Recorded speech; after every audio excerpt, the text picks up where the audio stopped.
All right, I'm gonna do a walkthrough on this house. I've done a lot of work to it.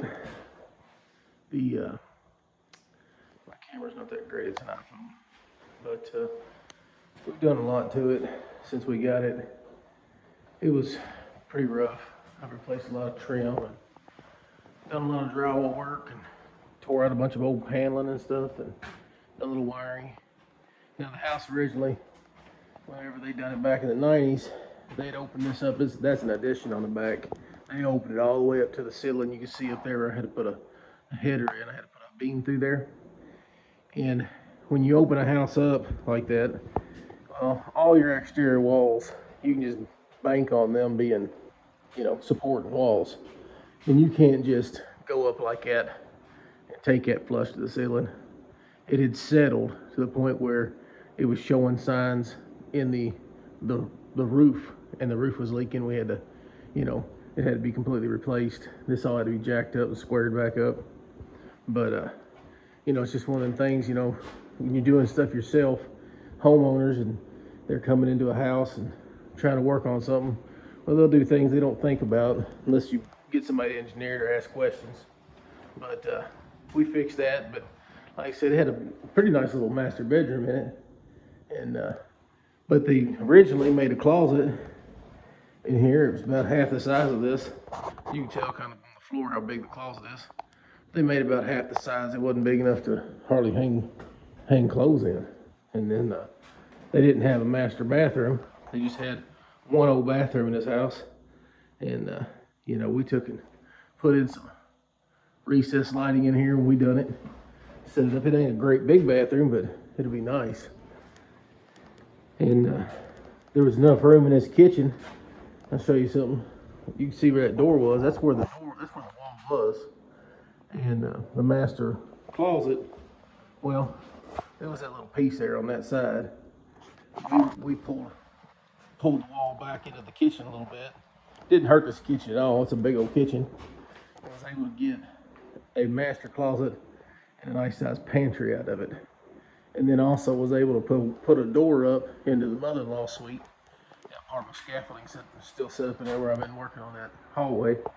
But that staircase, And there's a mother-in-law suite in the basement. They just, I don't know. They used it for like a big den or something back in the 90s. Never was completely finished. Like I said, we tore out that 90s paneling and all that, just rotted stuff. But all in all, it's going to be a pretty nice house. Like I said, it's got a huge kitchen in it. That's a lot of cabinets for a house this age. I actually raised my kids in this subdivision a couple houses down, and this house is always the biggest house in the subdivision. We couldn't, anytime we wanted to do something to our house, they would appraise this house, 20 years ago, and use the appraisal off of it to appraise our house to be able to do something if we wanted to renovate. And it just blew my mind. This is going to be this. I put this one in, this bathroom. This is the main bathroom for the house. It's pretty good size, Although the original bathroom was crazy, was right in front of us. There was a doorway right here. It was a 24, no, may not even a 24, maybe an 18-inch doorway right there.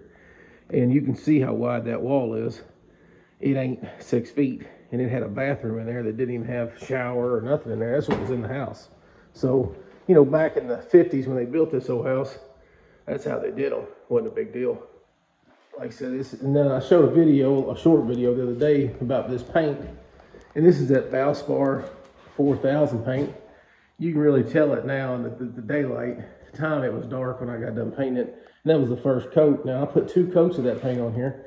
Now, I'm gonna tell you, I'm not a painter, but it doesn't take a rocket scientist to figure out how paint works. But, me doing it myself. And I'm gonna tell you right now, personal experience, the most underpaid person out there doing work for you in your house is going to be your painter. They make your house or they break your house. So, when we went in here and done this, I think I've got a video on there where I sprayed this ceiling and showed you how to kind of spray the ceiling paint on and make it look good. Spray it down on the wall, and then you come back in and you cut this paint in. And then the very last thing you're worried about on the paint is like stuff like that. You see it down there on on that baseboard. We're not worried about that baseboard. I did put a coat of baseboard paint on there before I put this, I actually painted it, but I'll go back through right before the floor gets put in, and I'll just touch it up. It'll look good. But like I said, I'll get you up here close enough where you can get a decent look at it maybe. But this paint now that's eggshell. Now, I'm not a painter, but I understand the concept. And this is satin, and satin's good on trim. It'll like make, like when you got, like, this is old trim, and if I got up here close enough you can see it, but it's got some rough spots in it. This is the original trim put in the house in the 50s. And I sanded it, cleaned it up, put a little drywall mud on it, some caulking. It looks pretty good.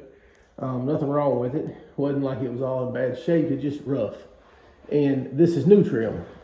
They don't make that big wide trim like that without being special order nowadays. So you get that thinner trim, and I kind of left the old trim on the door cases. If it was in good shape, it got left. And if it was in bad shape, well, just like across the hall there, that's new trim on that door. The old trim's on the inside.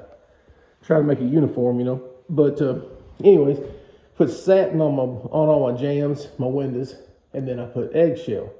Rule of thumb is you want a little shinier paint on your trim than you do your walls. And part of that reason is it's just it's the deception of your eye.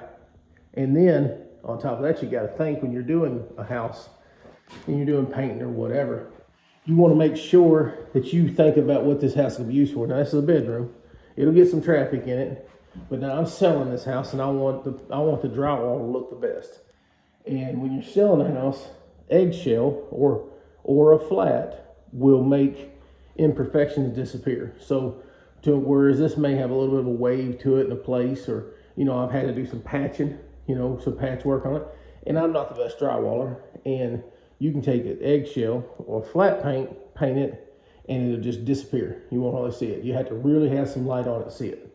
Now, if I was to put a satin or a semi-gloss on there, satin don't do too bad, but you put a semi-gloss on the walls, and it'll start showing up, And a satin does pretty good.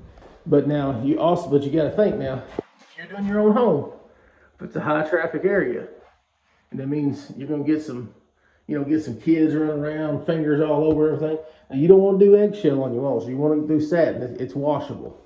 But now eggshell, it's not really washable. I mean, you can wipe it off a little bit, but you'll see streaks. It'll start looking bad once you start washing it off. Now, just you can look at this floor right here, and you can see there was a tub, and there was the commode, and then over there in that corner was the sink. That's how big that bathroom was in this old house. That's what they had for all those years. And it just blows your mind, What blows my mind is this house was the house that they always done the appraisals on so that we could do stuff at our house. When I was, whenever I was doing renovations and stuff. And just for reference, so you got to think about it. This house is a nice house, but you can see that garage right there through that window. That's the house. That's the garage to the house. You can't see the house from here. But that's where I raised my kids, at that house. And to be able to build that garage, I went to the bank, and they appraised this house with no garage to give me an appraisal enough to say it'll work to build that garage back there. So it kind of blows your mind the way it works, But anyways, like I said, I just want to give you a little bit of an update, kind of a walk through the upstairs. I haven't went down into the old basement, which it looks fantastic, but it's a great big old open bedroom down there and a lot of unfinished space. And then in the very back, we built it into a mother-in-law suite. It's got its own exterior entrance and everything into that. So, and that's in the addition. But all in all, the house is coming around pretty good.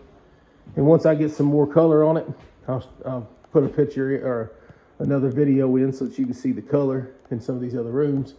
And like I said, that gray is kind of popping right now. Everybody wants gray. They want gray floors. They want, they want that white trim to stand off of it. We'll probably still go with some other grays in the house, but for the most part. And I'm gonna tell you, when you're taking and doing a renovation on a flip, or you're gonna sell your house, like I said, I'm not as professional, and I could show you how to paint. And I may do a video later, kind of some techniques of how I do it. But if you plan on selling it, when you go to buy your paint and you're going to take and paint rooms. Well, don't think of it like you're living in it. Go in there and think of, I can paint 2 bedrooms this color and a bathroom, and I can paint this bathroom and a couple closets. And then that'll make it easier on you. Plus, you'll know when you go to the big box store, wherever you get your stuff at, you'll go in and they have their little collections where all the paints match. You know, they kind of go together. Don't go over here and grab a swatch off of one thing and then go 4 little binders down and pull the swatch off, because they're not going to go together.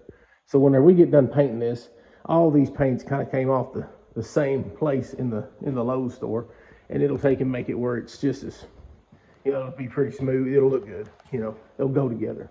And one other thing, and I probably put this on a short video, I went in there and I told the guy, knowing, and I knew that the 4000 was the cheapest paint they had.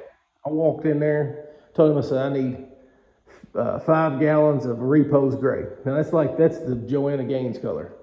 Every woman likes it. I said, I want 5 gallons, the cheapest paint you got in that color. And if you look real close, that's what he mixed up. Not that 4000 back there, but that 5 gallon bucket is their Ultra, right? There's nothing wrong with that paint. That paint's $60 or $70 more for that 5 gallons than the one that's in there. Now that paint right there, in that 5 gallon jug, now it'll be like a little thicker. Don't get me wrong. It's probably better paint.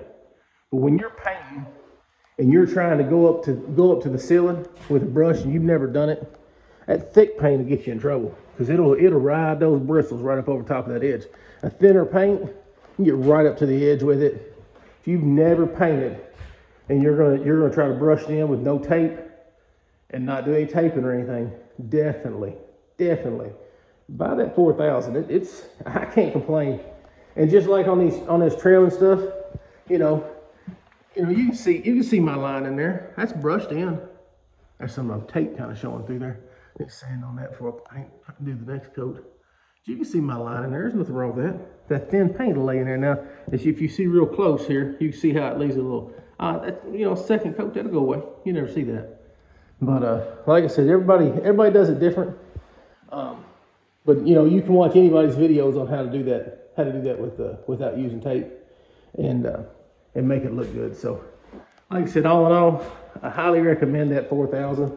Especially if you're flipping the house, or you're just wanting to freshen it up, looks good. And the number one question I'm asked from everybody, and like I said, I don't do this for a living. I do these every once in a while whenever I see a house that really needs help. I have a couple rentals that we take care of. But number one question everybody asks me, what's going to make my wall look the best? And I ask them, first thing is it high traffic? If they say no, I say go flat. The flatter the paint, the smoother it's going to make your drywall look. The older the house, the flatter the paint. Like I said, it's to each his own. Everybody do their own thing, but definitely this eggshell, it's amazing. I have no complaints with it, none. I mean, it's cheap. I think it's like $22 a gallon. It's still cheap enough that you can afford to paint your house and make it look good. All right, I appreciate you. If you watch this video, like it, I thank you. Have a great day.